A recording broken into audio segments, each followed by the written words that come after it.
नमस्कार। देवरिया की आवाज रेडियो केसरी से प्रस्तुत है स्थानीय हालचाल। पहले मुख्य हालचाल। सवर्ण समागम में उमड़ी सवर्णों की भीड़। हत्याकांड में पूर्व प्रधान को पुलिस ने पकड़ा। नदी की उफान से ग्रामीणों में दहशत। नवनिर्मित थाना भवन का हुआ लोकार्पण। और सड़क हादसे में एक महिला की हो गई मौत। स्थानीय हालचाल के इस अंक के साथ मैं निकेत मिश्र। अब हालचाल विस्तार से। सवर्ण मोर्चा के तत्वाधान में बहियारी बघेल में सवर्ण समागम का आयोजन किया गया। कार्यक्रम में बड़ी संख्या में सवर्ण समाज के लोगों ने हिस्सा लिया। मुख्य अतिथि एवं सवर्ण मोर्चा के राष्ट्रीय अध्यक्ष संदीप सिंह ने कहा कि समरस समाज और विकसित भारत की परिकल्पना तभी साकार होगी जब समाज में एकजुटता, सामाजिक समन्वय और सकारात्मक सहभागिता को बढ़ावा मिलेगा। उन्होंने कहा कि सवर्ण समाज की सामूहिक शक्ति राष्ट्र निर्माण में महत्वपूर्ण भूमिका निभा सकती है। महासचिव अभिनव त्रिपाठी ने कहा कि लोकतंत्र के विरुद्ध होने वाले हर आचरण का लोकतांत्रिक तरीके से विरोध करना तथा शासन प्रशासन को उनकी कमियों का एहसास कराना प्रत्येक नागरिक का मौलिक कर्तव्य है। प्रदेश भर में हो रही बारिश से नदियों के जलस्तर में लगातार वृद्धि हुई है। बरहज में सरयू की हलचल से तटवर्ती गांवों के ग्रामीणों की धड़कनें बढ़ गई हैं। सरयू नदी का जलस्तर 24 घंटे में लगभग आधा मीटर बढ़ा है। फिर भी नदी खतरे के निशान से काफी नीचे प्रवाहित हो रही है। प्रशासन लगातार इस पर नजर बनाए हुए है। बारिश के बाद नदी में आए उफान को देखकर तटवर्ती गांवों में ग्रामीणों को बाढ़ की आशंका सता रही है। नदी के दक्षिणी छोर पर कटान भी शुरू हो गई है। कटान से कृषि भूमि नदी में समाहित हो रही है। इसे देखकर परसिया देवार के लोग परेशान हैं। संगम तट पर भी भारी नदी का दबाव देखा जा रहा है। जियो बैग पानी में समाने लगे हैं। कपरवार संगम तट से पश्चिम नदी भीषण कटान कर रही है, जिसके वजह से कृषि योग्य भूमि लगातार नदी में समा रहे हैं और इसके वजह से नदी के आसपास के इलाकों में रहने वाले लोगों में दहशत का माहौल है। लोग लगातार डरे और सहमे हुए हैं।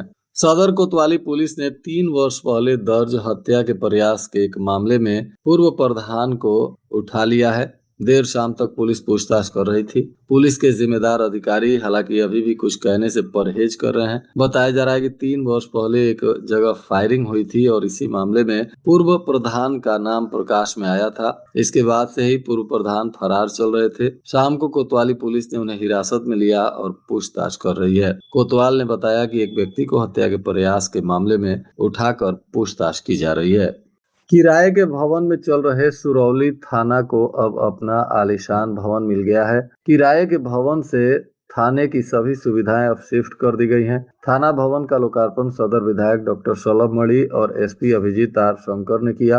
वर्ष 2021 में सदर कोतवाली, भलुवनी, मदनपुर और रुद्रपुर थाना क्षेत्र से 69 गांव को काट कर नया थाना सुरौली का सृजन हुआ था। तभी से सुरौली थाना पैकौली में एक किराए के भवन में संचालित हो रहा था। किराए के भवन में जगह छोटा होने से पुलिसकर्मियों को बहुत परेशानी होती थी। सुरौली में लगभग 2 एकड़ भूमि पर 18 करोड़ की लागत से थाने के प्रशासनिक और आवासीय भवन स्वीकृत हुए। अब कार्यदायी संस्था ने विशाल और भव्य प्रशासनिक भवन बनाकर तैयार कर दिया और पुलिस विभाग को सुपुर्द कर दिया गया।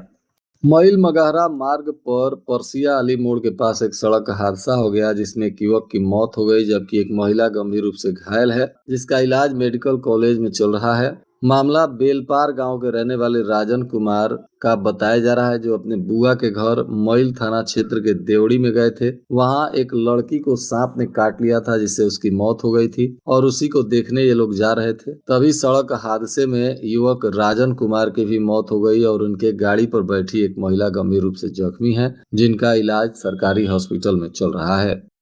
पुलिस ने यात्री और महिला सुरक्षा को लेकर एक नई पहल की है। अब ई रिक्शा पर QR कोड लगाया जा रहा है। पहले चक्र में 8000 ई रिक्शा पर QR कोड लगाने का लक्ष्य रखा गया है। क्यूआर कोड में वाहन चालक और मालिक की संपूर्ण जानकारी होगी। एक क्लिक में ही सभी जानकारियां यात्रियों के पास मिल जाएंगी। इसको लेकर पुलिस पहले ही ई रिक्शा चालकों और लोगों के साथ बैठक भी कर चुकी है। जिले में बड़े पैमाने पर ई रिक्शा संचालित हो रहे हैं और आए दिन ई रिक्शा में चोरी समेत अन्य घटनाएं हो रही हैं और चालक तथा मालिक बच जा रहे हैं। लगातार शिकायत के बाद पुलिस ने नई पहल शुरू की है। प्रत्येक ई रिक्शा पर एक विशिष्ट क्यूआर कोड लगाया जा रहा है। शिक्षा विभाग ने 15 को 20 साल बताकर मृतक आश्रितों की नियुक्ति का ब्यौरा देने से इनकार कर दिया। गोरखपुर के माध्यमिक विद्यालयों में वर्ष 2000 से 2015 तक नियुक्ति की सूचना मांगी गई थी। आरटीआई कार्यकर्ता ने मृतक आश्रित कोटे में नियुक्त शिक्षक शिक्षकेतर कर्मचारियों की जानकारी मांगी थी, लेकिन गोरखपुर के डीआईओएस ने 20 साल बताकर मांगी गई सूचना नहीं दी। शहर के उमा नगर के रहने वाले आरटीआई कार्यकर्ता राघवेंद्र सिंह राकेश ने यह आरटीआई दाखिल किया था। अब वे उच्च अधिकारियों से इस मामले में संज्ञान लेने की अपील कर रहे हैं। भागलपुर में बाढ़ से बचाव के लिए बनाई गई स्लो पिचिंग मानसून की पहली बरसात भी नहीं झेल पाई। पहली ही बारिश में पिचिंग बैठ गई है, जिसके चलते अब लोग निर्माण कार्य की गुणवत्ता पर सवाल खड़ा कर रहे हैं। साथ ही इसकी शिकायत डीएम समेत अन्य अधिकारियों से भी की जा रही है। भागलपुर कस्बा सरयू नदी के तट पर बसा है। हर वर्ष सरयू नदी में बाढ़ आती है और तांडव मचाती है। भागलपुर कस्बे को बचाने के लिए करोड़ों रुपए की लागत से कार्य हो रहे हैं। बाढ़ खंड के द्वारा पिचिंग का काम कराया जा रहा है। इस तटबंध की पहली बरसात में ही मिट्टी धंस गई। कई जगहों पर बिना जियो सीट डाले ही काम हो रहा था, जिसके चलते इसकी गुणवत्ता पर सवाल खड़े हो रहे हैं। ग्रामीणों का आरोप है कि काम में मानक का ध्यान नहीं दिया जा रहा है। ना तो पत्थर लगे और ना ही मिट्टी की सही ढंग से पिचिंग की गई। इधर 4 लेन सड़क के लिए बन रहे पुल का एक पिलर धंस गया, जिससे आसपास के लोग और राहगीर सहम गए। पिलर के धंसने से निर्माण में मानक के अनुरूप काम होने पर सवालिया निशान खड़े हो रहे हैं। मामला देवरिया कस्या मार्ग के पटनवा पुल के पास छोटी गंडक नदी पर बन रहे पुल का बताया जा रहा है, जहां वर्ष 1904 में अंग्रेजों ने गंडक नदी पर लोहे का पुल बनवाया था।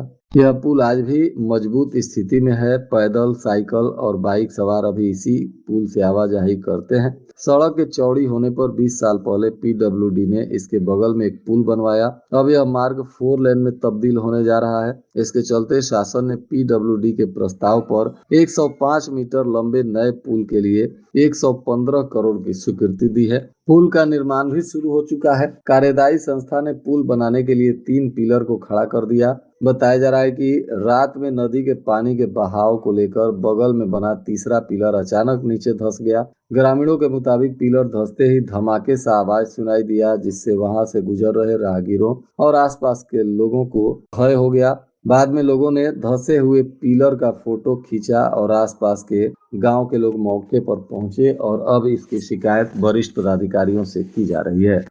जिलाधिकारी मधुसूदन हुल्गी ने आईजीआरएस प्रकरणों का स्थलीय निरीक्षण कर प्रार्थना पत्रों के निस्तारण की कार्रवाई सुनिश्चित की। साथ ही तहसील अंतर्गत एक स्टाम्प प्रकरण की भी सघन जांच कर उन्होंने आवश्यक निर्देश दिया। डीएम ने धनौती में फरियादिनी कौशल्या देवी के आईजीआरएस प्रकरण की जांच की। शिकायतकर्ता ने अपना गाटा संख्या 78 में विपक्षी द्वारा अतिक्रमण करने की शिकायत की थी। जिलाधिकारी ने मौके पर राजस्व टीम से जांच कराई। जांच में पाया गया कि आवेदक ने ही बगल के गाटा संख्या 79 में कुछ अतिक्रमण किया हुआ है। इस प्रकार शिकायत गलत पाई गई। साथ ही चल रही धारा 24 की कार्रवाई में आदेश पारित होने के उपरांत उसके अनुपालन के निर्देश दिए गए। इसी प्रकार ग्राम सभा बिराजभर में फरियादिनी ओम बाला सिंह द्वारा रास्ते की मांग की गई थी। जांच में पाया गया कि विपक्षी का मकान एवं बाउंड्री बनी हुई है। इस पर धारा 122 बी की कार्रवाई भी चल रही। विपक्षी ने कहा कि पुनः नाप कराई जाए। यदि रास्ते में उनका निर्माण पाया जाता है तो वह उसे स्वयं हटा देगा। इसके उपरांत जिलाधिकारी ने शाहबाद गांव में कुंती देवी के भवन संबंधित स्टाम्प प्रकरण की जांच की। मूल्यांकन एवं मौके की स्थिति का मिलान करते हुए पुनः जांच कर उप जिलाधिकारी को आख्या प्रस्तुत करने का निर्देश दिया। जिलाधिकारी ने जनता दर्शन में प्राप्त ओमबाला सिंह एवं कौशल्या देवी के दोनों प्रकरणों को गंभीरता से लेते हुए मौके पर पहुंचकर वास्तविक स्थिति की सघन जांच कराई तथा आवश्यक निर्देश दिया। और आज के मौसम का तापमान देवरिया में न्यूनतम 26 डिग्री सेल्सियस और अधिकतम 37 डिग्री सेल्सियस रहने की संभावना है। हालचाल के इस अंक को आप हमारे YouTube, Facebook और Instagram पर भी सुन सकते हैं। इसके लिए हमारे चैनल को लाइक और सब्सक्राइब करें। साथ ही आप प्ले स्टोर से रेडियो केसरी के एप्लीकेशन को डाउनलोड कर सीधे अपने मोबाइल फोन में भी रेडियो केसरी की सेवा का लाभ देश दुनिया के किसी भी कोने से ले सकते हैं। अंत में मुख्य हालचाल एक बार फिर। सवर्ण समागम में उमड़ी सवर्णों की भीड़। हत्याकांड में पूर्व प्रधान को पुलिस ने पकड़ा।